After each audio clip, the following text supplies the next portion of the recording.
بسم اللہ الرحمن الرحیم۔ حضرات، آج 22ویں تراویح پڑھی گئی۔ امام صاحب نے مسجد میں پارہ نمبر 26 کی تلاوت کی۔ اس کا مختصر خلاصہ آپ کے سامنے پیش ہے۔ سب سے پہلے سورہ احقاف ہے، جو ہجرت سے 3 سال پہلے نبی صلی اللہ علیہ وسلم کی طائف سے واپسی پر نازل ہوئی۔ نبوت کے اس 10ویں سال کو عام الحزن یعنی رنج و غم کا سال کہا گیا، کیونکہ اسی ایک سال میں آپ کے چچا ابو طالب اور حضرت خدیجہ رضی اللہ تعالیٰ عنہ کا انتقال ہو گیا۔ اس کے بعد کفار بہت دلیر ہو گئے۔ آپ صلی اللہ علیہ وسلم کا گھر سے نکلنا دوبھر ہو گیا۔ آپ صلی اللہ علیہ وسلم طائف تشریف لے گئے کہ شاید یہاں 3 سرداروں میں سے کوئی ایمان لے آئے، مگر انہوں نے انڈے اور لڑکوں کو پیچھے لگا دیا۔ وہ گالیاں بکتے، آوازیں کستے، پتھر مارتے۔ آپ صلی اللہ علیہ وسلم لہو لہان ہو گئے، جوتیاں خون سے بھر گئیں۔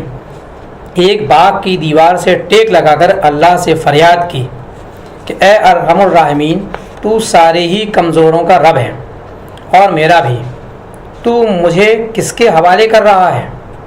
جواب میں پہاڑ کا فرشتہ آیا اور کہا کہ اگر آپ کہیں تو دونوں پہاڑوں کو آپس میں ملا کر ان ظالموں کو پیس دیں، مگر رحمت للعالمین صلی اللہ علیہ وسلم نے منع کر دیا کہ شاید ان کی اگلی نسلیں ایمان لے آئیں۔ آج سارا طائف اور یہاں تک کہ سارا عرب مسلمان ہیں۔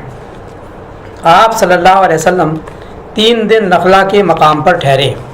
ایک رات نماز میں آپ صلی اللہ علیہ وسلم قرآن کی تلاوت کر رہے تھے کہ ایک جنوں کا گروہ وہاں سے گزرا اور ایمان لا کر اپنی قوم میں اسلام کی تبلیغ شروع کر دی۔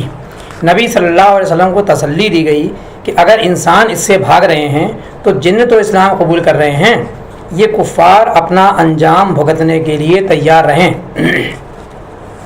فرمایا کہ اے نبی صلی اللہ علیہ وسلم، اولو العزم پیغمبروں کی طرح آپ صبر کریں، یا آخرت کو اپنی آنکھوں سے دیکھ لیں گے تو کہیں گے کہ ہم تو بس ایک گھڑی بھر ہی دنیا میں ٹھہرے۔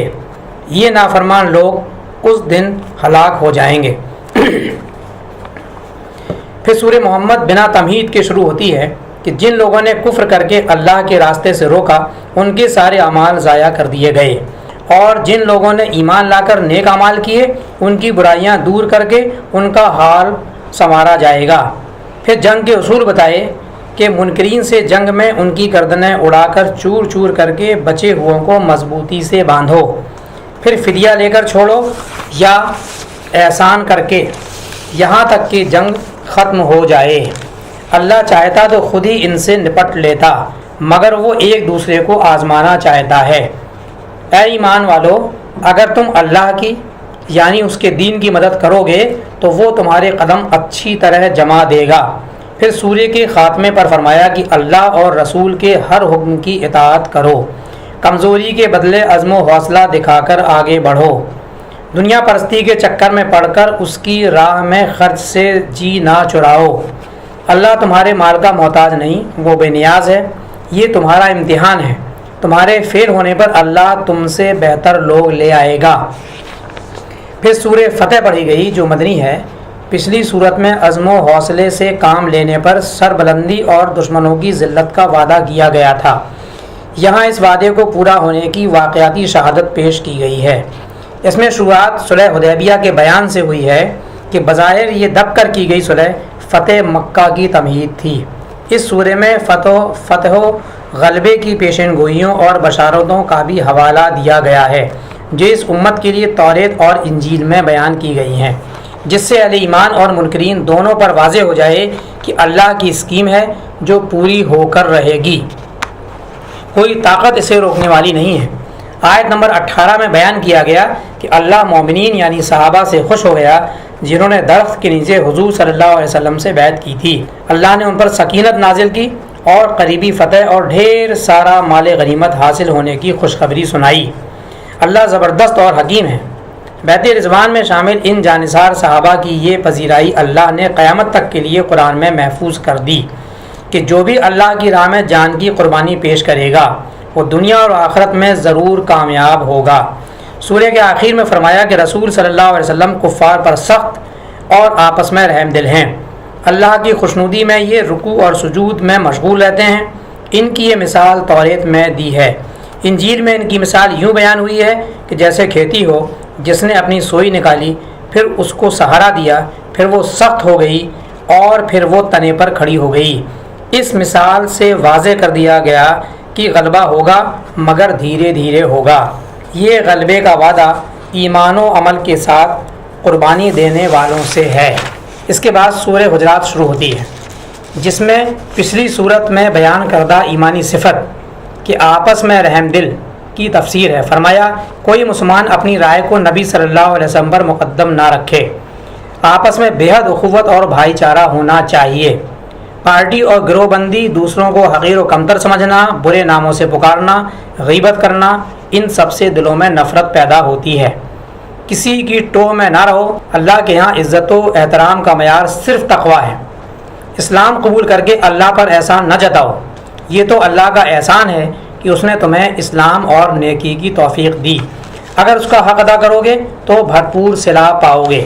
اس سورے میں بہت سے معاشرتی احکام دیے گئے ہیں۔ نمبر 1، اے ایمان والو، اللہ اور رسول کے آگے پیش قدمی نہ کرو اور اللہ سے ڈرو، اللہ سننے والا اور جاننے والا ہے۔ نمبر 2، مومنو، نبی صلی اللہ علیہ وسلم کی آواز سے اپنی آواز بلند نہ کرو جیسا کہ تم آپس میں باتیں کرتے ہو۔ نمبر 3، نبی کی شان میں گستاخی سارے اعمال برباد ہو جانے کا سبب بن سکتی ہے۔ نمبر 4، جو لوگ نبی صلی اللہ علیہ وسلم کے آگے اپنی آواز پست رکھتے ہیں وہ پرہیزگار ہیں، ان کے لیے مغفرت اور اجر عظیم ہے۔